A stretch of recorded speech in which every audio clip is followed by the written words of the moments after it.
you are busier now in retirement than you've ever been. And I really admire you for this. You are everywhere. You're constantly working. You've got so much going on. You're an incredibly busy guy. Where are you right now, first of all? Somewhere in the world. Okay, you're not telling me? You don't trust me? You don't trust me? No, I don't trust who's watching you.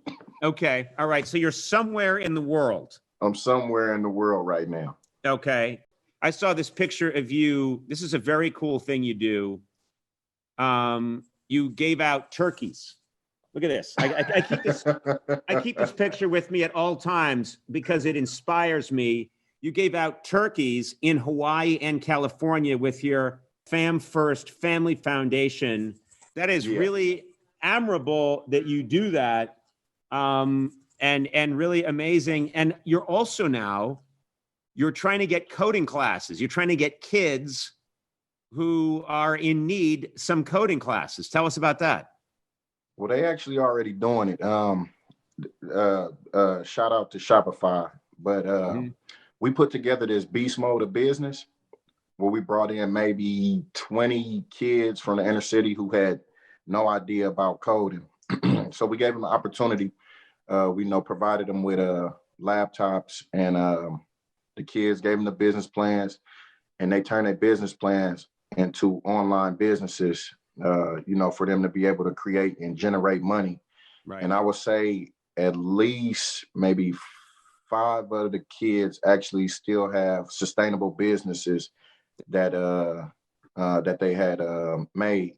Right. But I mean, throughout our foundation, we've been doing coding for, I'll say about the last maybe 3 to 4 years. That's amazing. See, the coding is just one thing. I mean, we got architect classes where these kids build models of, because we have a youth center now. So the youth center, they build models of what they want the youth center to look like once we get our coins right. And I mean, just to put these type of like architect, I know when I was a youngster, I hear architect, I'm like, get the out of here. I don't know what that is. Coding what?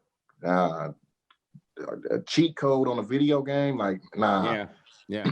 But they dive into this, and then they show me something that, like, the passion that they have behind it. I think it's more so just, people in position being able to show them that it's actually out there and able for them to do.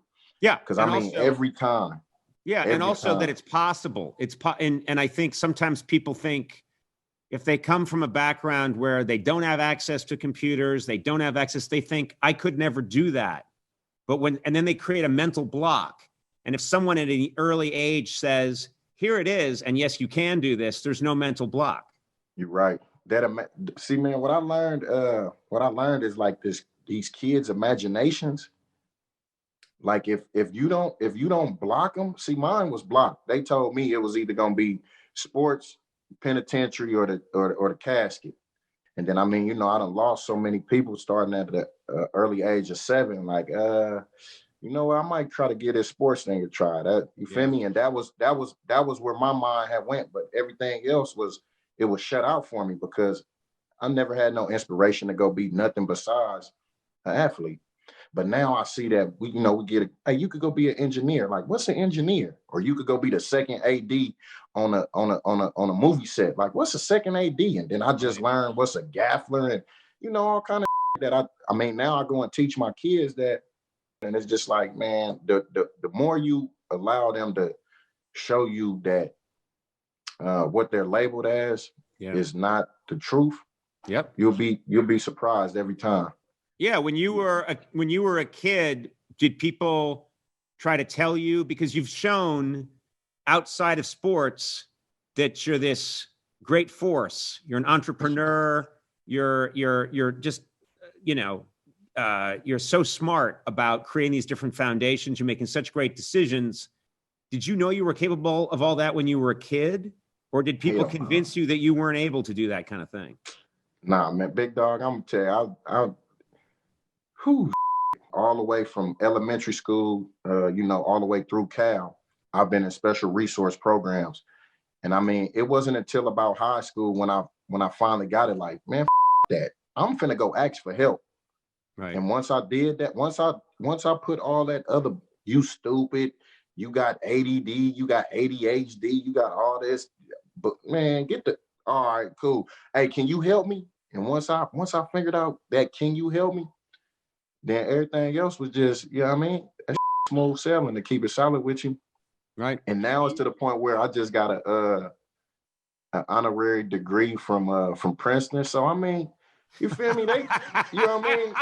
Hey, I'm gonna tell you like this: a from the town that could say I got a degree from Princeton after being called stupid, and you ain't gonna be, you gonna be dead or in jail, blah blah blah. God bless. Man, hey, man, boss me.